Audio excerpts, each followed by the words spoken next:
কষ্ট করে সেই স্বাস্থ্য আবার ফেরত পেয়েছি। অন্তত 7-8 কেজি ওজন কমে গেছিল এবং নিজে যে একটা বাজারে ব্যাগ ধরবো এরকম ক্ষমতাও ছিল না।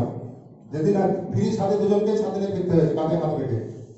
8 দিনের কষ্ট করার পর আজকে আবার দেখুন আমাদের পার্শ্ব শিক্ষকদের 47,000-এর পক্ষ থেকে আমরা আবার মজুমদার হাত ধরেছি। তাহলে বুঝতে পারছেন কি অবস্থায় দাঁড়িয়ে আছি। এই নির্লজ্জ সরকার, যে সরকার 2009 সালে, আমি অনুষ্ঠান একবার নয় দুবার করেছি, 2009 সালে কলেজ স্তরে অনুষ্ঠান করেছিলাম। পার্থ চট্টোপাধ্যায়, যিনি বর্তমান শিক্ষামন্ত্রী, নিজে হাতে শপথ খাইয়ে বলেছিলেন এরা বোবা কালো অন্ধ, এদের কাছে কি বলছো, আমরা করে দেবো, তোমরা উঠে পড়ো, আমরা করে দেবো। সেদিন বিকালবেলায় ওনার কথায় আমরা উঠেছিলাম। আজ তিনি শিক্ষামন্ত্রী হয়েছেন, কথা বলতে গেলে বলে টাকা কোথায়, তোমাদের তো এভাবে তো হয় না, এরকম করলে আমরা তো ভিখারি হয়ে যাবো। তখন তো মনে হয়নি একবারও।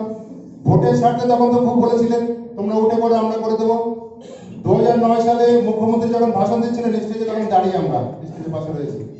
বিকেলবেলা উনি এলেন, সভা পেরে শেষ, হঠাৎ খবর হচ্ছে মুখ্যমন্ত্রী আসছে, এবং মুখ্যমন্ত্রী তখন হননি, বিরোধী নেত্রী আসছেন।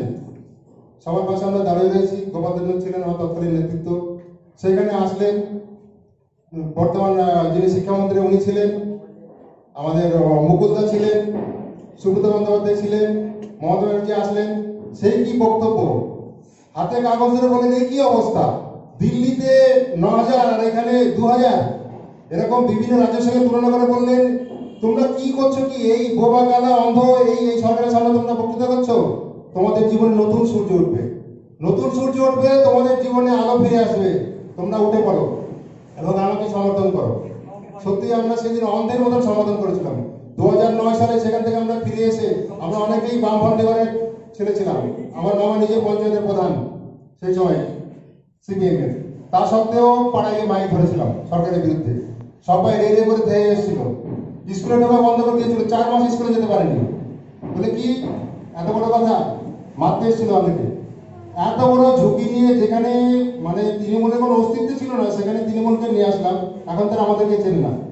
তারা যারা সভাপতি আছে যখন শোনে আমরা সরকারের বিরুদ্ধে আন্দোলন করছি, চোখ রাঙিয়ে দেয়, হুমকি দেয়, মিথ্যা মামলা দিয়েছে, এরকম করে চলছে। আজকে ভাবুন আমরা যে দাবি করছি সেটাকে অনেক যে দাবি। আপনারা শুনেছেন মিনিমাম ওয়েজেস মানে ন্যূনতম মজুরি, জানেন এটা কত বর্তমানে? 18,000 প্লাস। যে কোনো ব্যক্তিকে কাজে নিয়োগ করতে গেলে তাকে 18,000 টাকার বেশি বেতন দিতে হবে। সুপ্রিম কোর্ট বলছে একজন মানুষকে তুমি নিয়োগ করবে, এবার তার সম্পূর্ণ সময় সে সেখানে দিল, এদিকে তার সংসার চলবে না, এটা করা যাবে না। তাকে যদি নিয়োগ করতে হয় তার সংসার চলবে এমন বেতন তোমাকে দিতে হবে। আর কি বলছে আমাদের, বলছে চুক্তি ভিত্তিক। আপনারা কি চুক্তি ভিত্তিক, আমাদের নাকি পার্মানেন্ট করা যায় না। কিসের চুক্তি? চুক্তির যে আইন আপনারা দেখবেন, যারা জানে বা ভাষায় কথা বলেন, চুক্তি হয় 1 বছরের চুক্তি করা যায়। 1 বছর চুক্তি হবে, একদিন রিনিউয়াল হবে, মানে একদিন ব্রেক দিয়ে আবার পরের বছর রিনিউয়াল হবে, এরকম নিয়ম, যেটা 2010 সাল পর্যন্ত ছিল। কিন্তু 2010 সালে বামফ্রন্ট সরকার যাওয়ার আগে একটা কাজ করে গেছে, মাথার উপর ছাদ করে দিয়ে গেছে, যে আমাদের 60 বছরের একটা লম্বা আমাদের অ্যাপ্রুভাল দিয়ে গেছে, যে না 60 বছর পর্যন্ত আপনাদের কাজ বজায় থাকবে। তাহলে চুক্তি আইনে যেটা বলা হচ্ছে যে প্রতি বছর রিনিউয়াল করতে হবে এবং সেটা ম্যাক্সিমাম 5 বছর, এর বেশি কাউকে রাখা যাবে না। তাহলে আমরা যখন 60 বছরের জন্য পেয়ে গেলাম অ্যাপ্রুভাল, তাহলে আমরা চুক্তিভিত্তিক কিসের? চুক্তিভিত্তিক তো না, আমরা জোর করে আমাদেরকে চুক্তিভিত্তিক বানাচ্ছে। তাহলে যখন আমাদেরকে বলছে চুক্তিভিত্তিক কর্মচারী, তাহলে এবার সুপ্রিম কোর্টে ফেরত আসুন। সুপ্রিম কোর্ট বলছে চুক্তিভিত্তিক হোক বা যে কর্মচারী হোক, সে যদি সমান কাজ করে তাকে সমান বেতন দিতে হবে। তাহলে সমান কাজ, আজকে এসএসকে যারা আছেন তারা তো সমান কাজ তো সম্পূর্ণ করছেন, সম্পূর্ণ স্কুল তারপরে চালাচ্ছেন। আপনারা হেডমাস্টার, আপনারা অ্যাসিস্ট্যান্ট হেডমাস্টার, সম্পূর্ণ কাজ আপনারা করছেন, তাহলে সমকাজে সমবেতন কেন দিতে অসুবিধা? আমরা তো অন্যায্য দাবি কিছু করছি না। আমরা পার্শ্ব শিক্ষকরা আমাদের যে কাজ, পার্মানেন্ট টিচারের একই কাজ, ক্লাস 8 পর্যন্ত এলিমেন্টারি টিচার একজন টিচার যে কাজ করে আমরা সেই কাজ করি। পরীক্ষার খাতা দেখা থেকে শুরু করে রুটিন মাফিক ক্লাস করা থেকে শুরু করে রেজাল্ট বানানো, স্পোর্টসের দায়িত্ব, সরস্বতী পুজোর দায়িত্ব, স্বাধীনতা দিবসের দায়িত্ব, সব কাজে আমরা। যখন স্পোর্টস হবে কারা মাইক ধরবে, ওই পার্শ্ব শিক্ষকরা, কারা দাগ টানবে, পার্শ্ব শিক্ষকরা, মাঠের মধ্যে পতাকা লাগাতে হবে, কি করবে, সব মোটর সাজানো থেকে শুরু করে সব। সরস্বতী পূজার সময় প্রতিমান থেকে যাবে, পার্মানেন্ট টিচারে যাবে, ওদের গায়ে লাগবে, ওই বাচ্চাদের সঙ্গে ভ্যান নিয়ে যাবে, হ্যাঁ যাও কামালুদ্দিন বলে তুমি যাও ঠাকুর নিয়ে আসো, ঠাকুর নিয়ে আসতে চলে যাচ্ছে। স্বাধীনতার পতাকার বাসটা ভেঙে গেছে, কে নিয়ে আসতে যাবে কাউকে বলতে পারছে না, তোমরা তো লোকাল ছেলে, যাও বাসটাকে কেটে নিয়ে এসে লাগিয়ে দাও। প্রতিটা কাজ করার সময় আমরা আগে, কিন্তু যখন আমরা স্কুলে গিয়ে পাশাপাশি টিফিনটা খুলি, আমাদের টিফিন এখনো পর্যন্ত এই 16 বছর চাকরি হয়েছে আমাদের টিফিন নিয়ে যায়নি। কি টিফিন নিয়ে যাবো? আমাদের টিফিন কেনার ক্ষমতা থাকে? যা মাইনে পাই তাতে প্রতি মাসে কিছু না কিছু ঋণ হয়, তাহলে আমরা টিফিন কোনোদিন খেতে পারি না। পাশাপাশি যখন বসি ও মুখোমুখি বসতে হয় আমাদের, কত লজ্জার বিষয় বলুন। একটা দিক থেকে আপনারা ভালো আছেন যে এসএসকেএমএসকে যারা আছেন বা অন্যরা যারা রয়েছেন তারা অন্তত স্বাধীনভাবে একরকম থাকে। আর আমাদের এক টেবিলে বসে কেমন ভাবে মনে হয় তারা যখন হিসাবগুলো করে, এই মাসে আমাদের 75,000 টাকা হলো, পে কমিশন পে 75,000, আর আমাদের কোথায় 13,000, তার থেকে কেটে নিয়ে 11,000 হাই স্কুলে। তাহলে বুঝুন কেমন আমাদের এটা লাগে। যখন নেমন্তন্ন পড়ে, নেমন্তন্ন ওদের একরকম নেমন্তন্ন হয়, আমাদের একরকম নেমন্তন্ন হয়, টাকা ভাগ হয় নেমন্তন্ন করার সময়। তোমরা তো প্যারা টিচার, তোমরা তো তাহলে পুরো টাকা দিতে পারবে, তোমরা একটু কমই দেবে, আর আমরা সব 300 দেবো, তোমরা 100 দেবে। চাঁদা যখন হয়, চাঁদার সময় আমাদেরকে এরকম ভাগ করে দেয়, তাই তো তোমাদের মাইনে কম, তোমাদের তাহলে 30 টাকা আর আমাদের 60 টাকা। তখন আমরা বলি আপনাদের 60 টাকা হলে আমাদের 30 টাকা কি করে হয়? আমাদের 11,000 টাকা মাইনে, আপনাদের 70,000 টাকা মাইনে, কত গুণ কম হয়? আমরা 10 টাকা বেশি দেবো না, জোর গন্ডগোল লেগে যায়। এত গন্ডগোল লেগে যায় তখন বাইরে গিয়ে ওরা কানাঘুষো করে, হ্যাঁ এদের জন্য আমাদের টাকা বেশি দিতে হচ্ছে। ওরা যদি 30 টাকা দেয় তাহলে আমাদের মানে আমাদের প্রায় 200 টাকা দিতে হচ্ছে। হ্যাঁ ও আমার বেশি বেশি কথা বলে। আমি বলেছি দেখেন আমরা 100 টাকা দেবো, ওই অনুযায়ী আপনারা বাড়িয়ে দেন, 100 টাকা দেওয়ার ক্ষমতা আছে। একজনের মেয়ের বিয়ে হচ্ছে না, সেখানে আমরা বলি 50 টাকা দেবো, ওরা বলে না তোমরা 10 টাকা দেবে, আমরা 50 টাকা দেবো। বলে কেন মেয়ের বিয়ে হচ্ছে না, আমাদের কি আর কোনো ইনকাম নেই, আমরা শুধু এই কাজ করি? পার্শ্ব শিক্ষকদের মধ্যে অনেকেই আছেন ভালো ঘরের, তারা সন্তান সম্ভ্রান্ত, এবং অনেকেই আছেন ভালো ঘরের, তার ওয়াইফ, তাদের হাজবেন্ডটা ভালো ভালো বসে চাকরি করে। আমাদের ওখানে অনেক পার্শ্ব শিক্ষিকা আছেন, তাদের হাজবেন্ড প্রফেসর, বড় উকিল, লয়ার, বড় ডাক্তার আমাদের কল্যাণীতে আছে। তাদের কোয়ালিফিকেশন শুনলে অবাক হয়ে যাবেন, পিএইচডি, এমপি যা বলেন, যত বড় বড় ডিগ্রি সব তাদের আছে। আর তারা কি ওই টাকার জন্য ওইটা বলবে যে না আমি ওই বিয়ের জন্য এসে ওকে আমি 50 টাকা দেবো না 10 টাকা দেবো? আমরা প্রতিবাদ করি। তাহলে এই প্রতিবাদ যখন স্কুলে বসে করি, আজকে একটা যাদের সঙ্গে আমরা 6টা ঘন্টা কাটাই স্কুলে বসে, তারা কিন্তু আমাদেরকে কোনো সময় বলে না। অনশনের ওখানে 28 দিন পড়েছিলাম, কোনো শিক্ষক মহাশয় ফোন করে খোঁজ করেনি আমার তুমি ওখানে পড়ে আছো, তোমার সংসারটা কি করে চলবে, ফোন পর্যন্ত করেনি। তার মানে তাদের মানসিকতাগুলো কেমন করেন? যখন 4 মাস আমাকে মানে স্কুলে ঢুকতে দেয়নি, কোনো শিক্ষক আমাকে ভয় ফোন করতো না। যদি ওকে যদি ফোন করি, ওর সঙ্গে যদি কথা বলতে তাহলে আমাদের যদি আটকে দেয়, ওর সঙ্গে কথা বলা যাবে না। মানে আমরা কিভাবে অচ্ছুত অবস্থায় থাকি। তাহলে এর জন্য দায়ী কে? এর জন্য দায়ী এই সরকার। যে সরকার প্রতিশ্রুতি দিয়েছিল 2009 সালে, যে সরকার প্রতিশ্রুতি দিয়েছিল 2011 সালে, যে আমরা সিঙ্গুরের সমস্যা মেটাবো আর পার্শ্ব শিক্ষকদের পার্মানেন্ট করবো, তাহলে আজকে কোথায় তিনি? তাকে তো বারবার করে বলছি যে আপনি আপনার প্রতিশ্রুতি পূরণ করুন, তিনি তো শুনছেন না। এদিকে তিনি নিজেকে সরকার প্রতীক বলছেন, এর আগে আমি বলেছি সরকার প্রতীক তিনি বলছেন। এখন যদি বলিস তিনি সরকার প্রতীক না মিথ্যার প্রতীক, কেউ যদি তৃণমূল বন্ধু থাকেন তারা খবর দিয়ে দেবেন ওই যে তৃণমূলের বিরুদ্ধে যাচ্ছে। এখন যেহেতু অবস্থাটা টান টান, ওই জন্য মজুর ভাই প্রোগ্রামটা করতে পারছে। এখন দিদি যদি আগের মতো থাকতো, এটা যদি 3 বছর আগের প্রোগ্রাম হতো, এই প্রোগ্রাম কখন উঠিয়ে দিত, তৃণমূলের হামলাকারীরা এসে হামলা করে ভেঙে দিত। কিন্তু এখন সরকার বুঝে গেছে অবস্থাটা খুব একটা সুবিধার না। এই যে দল আজকে দেখুন প্রাণী মিত্র, তারা কেন আমাদের সঙ্গে জোট দিয়েছে? তাদেরও তো সংসার আছে, তারা তো একটা পেশার সঙ্গে যুক্ত, তারা কম মাইনে পাবে, কেন পাবে? চুক্তিভিত্তিক হোক আর যাই হোক, তাকে 18,000-এর উপরে বেতন দিতে হবে। সেই কারণে আজকে আমরা সব বঞ্চিতরা এক হয়েছি। আমি মজুর ভাইয়ের পক্ষ থেকে আরো আবেদন করছি, আরো যারা এইভাবে সরকারি কোনো কাজের সঙ্গে যুক্ত আছেন, যাদের মাইনে এরকম কম, সংসার চলে না, তারা আমাদের সঙ্গে যুক্ত হন। আপনারা কেউ একা পারবেন না। একা পারার মতন ক্ষমতা আমাদের ছিল, আমাদের পার্শ্ব শিক্ষকদের ছিল। আমরা 47,000-এর মধ্যে 47,000-ই আমরা রাস্তায় নেমেছিলাম। 32 দিন অবস্থান করা মানে বুঝতে পারছেন, আমরা স্কুলে যাইনি, সুপার স্টেটার হয়েছিল। বারবার হুমকি আসছিল, স্কুলে যদি না যাও তোমাদের সব মাইনে মানে চাকরি চলে যাবে। সুপার স্টেটার করে পাঠিয়ে দিল স্কুলে। খুঁজে পাচ্ছেন এসআই মারফত হেডমাস্টারের কাছে দিয়ে দিয়েছে।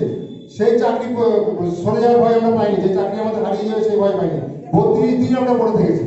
কারো ক্ষমতা যে 32 দিন থাকার কোনো সংগঠন পারবে এত করে? আমরা কিন্তু সারা পশ্চিমবঙ্গ স্তব্ধ করে দিয়ে প্রতিটা স্কুলে কারা দিবস পালন করেছি, স্কুল বন্ধ করে দিয়েছি, যে আমরা বয়কট করলাম স্কুল, কোনো কাজ করবো না, খাতা পর্যন্ত দেখিনি। শেষে আমার ভাগে যে খাতা 4 বান্ডিল খাতা থাকে, পার্মানেন্ট টিচার দেখে নিয়েছে, যে উপায় নেই আর ফিরবে না, ও দিয়ে বললাম যে তোমরা দেখে দাও, ওদের দেওয়ার হবে না, ওরা আপলোড করবে না। তাহলে এতটা বয়কট করেও যখন সরকারের ঘুম ভাঙলো না, তাহলে ভাবতে পারছেন যে আবার এরকম 47,000 নিয়ে কেউ রাস্তায় নামতে পারবে? পারবে না, এটা হবে না। তাহলে আমাদের প্রাপ্য যেটা 18,000-এর উপরে আমাদের মাইনে হতে হবে, তাই যাদের মাইনে 18,000 হয়নি তারা সবাই একজোট হয়ে যান। একজোট হয়ে 11ই জানুয়ারি আপনারা রাস্তায় নামুন। আমরা বলেছি আমরা সামনে থাকবো, এসএসকে এমএসকে আপনারা ম্যাডামরা আছেন, সামনে থাকে বলতে ওই না আমাদের ম্যাডামরা আছেন, আপনারা ম্যাডামরা আছেন, আমাদের ম্যাডামরা আপনাদের সঙ্গে থাকবেন। সেদিন যে আন্দোলন হবে সবাই যেটা যে কথা বলেছেন আপনারা এটা নিশ্চিত ধরে রাখুন, ওই আন্দোলন থামানোর ক্ষমতা সরকারের থাকবে না। আজকে অল্প সংখ্যক যাচ্ছে, শিয়ালদায় যাচ্ছে, গ্রেপ্তার করে নিচ্ছে। আজকে ওখানে আমরা 1 লক্ষ লোক জমায়েত করবো, 1 লক্ষ লোক যদি অ্যারেস্ট করতে হয় আপনি বলুন কতগুলো গাড়ি লাগবে, তাদেরকে নিয়ে কোথায় রাখবে? একবার এমন হয়েছিল আমরা প্রায় 20,000 জমায়েত করেছিলাম মেট্রো চ্যানেলে, আমাদেরকে অ্যারেস্ট করে নিয়ে গেল জেলে, জেলের মধ্যে নিয়ে গিয়ে এবার অতগুলো লোক কোথায় ঢোকাবে? অতগুলো জায়গা আছে নাকি? মাঝখানে বলে তোমরা এখানে থাকো, বাইরে থেকে তালা লাগিয়ে দিয়ে বললে ভিতরে থাকো।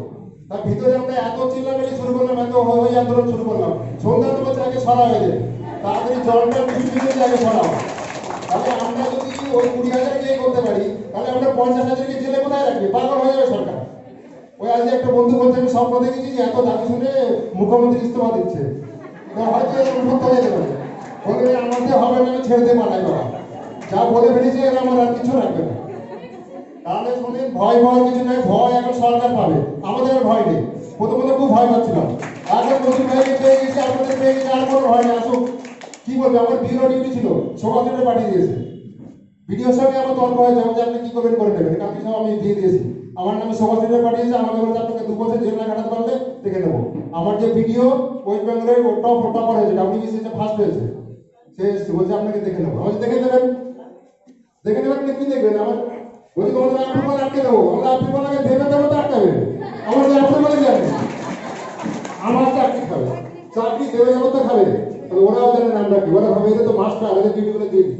আর বড় বড় মাস্টার 4 চাকরি করে আসে, নাকি বিরো ডিউটি দেবে না, আমাদের দেবে, তোমরা কেন করবে না? তোমাদের করা উচিত। তাদের দেওয়ার মধ্যে বলে ওদের দিন, না না ওদের দেওয়া যাবে না, ওরা অনেক কাজ করে, ওদের অনেক ব্যাপার, ওদের দেওয়া যাবে না। ও এই বের বেলায় আমরা, কাজের বেলায় আমরা, মাইনের বেলায় ওদের, ওরা 80,000 1 লাখ টাকা মাইনে পেয়ে 3টে ক্লাস করছে, একটা ক্লাসের দাম কত পড়ে? আর আমরা 13,000 টাকায় ওই 3টে ক্লাসই করছি। সরকারের কানে জল ঢুকছে না। 16টা বছর কত কোটি টাকা বাঁচিয়ে দিলাম ওদেরকে। 16 বছর ধরে যদি এই পার্মানেন্ট টিচার নিয়ে করতে হতো, তাদেরকে ওই বেতন দিতে হতো, তাহলে সরকারকে কোটি কোটি টাকা দিয়ে আমরা তো বড় করে দিলাম। এই যে মেলা করছে, সাইকেল দিচ্ছে, যা করছে, আপনাদের টাকায় আমাদের টাকায় কোথায় পাচ্ছে? আমাদের টাকা কেটে বড় বড় ডায়লগ করে বেড়াচ্ছে। আবার মানে টাকা দেখছি যে অনেক বেশি হয়েছে, দাও পুরোহিতদের দাও। মৌলবীদের হাত করেছে, এবার এদের হাত করতে হবে। মন্ত্রী যখন যাবে আশীর্বাদ দেবে, আসতে করে বলবে ভোটটা দিও, বুঝেছেন? আর মোল্লারা যখন ওখানে খুতবা দেবে, শেষে বলবে দেখেছো তো দিদি কত ভালো কাজ করছে, অন্ধের মতো ওরা বলে যাচ্ছে।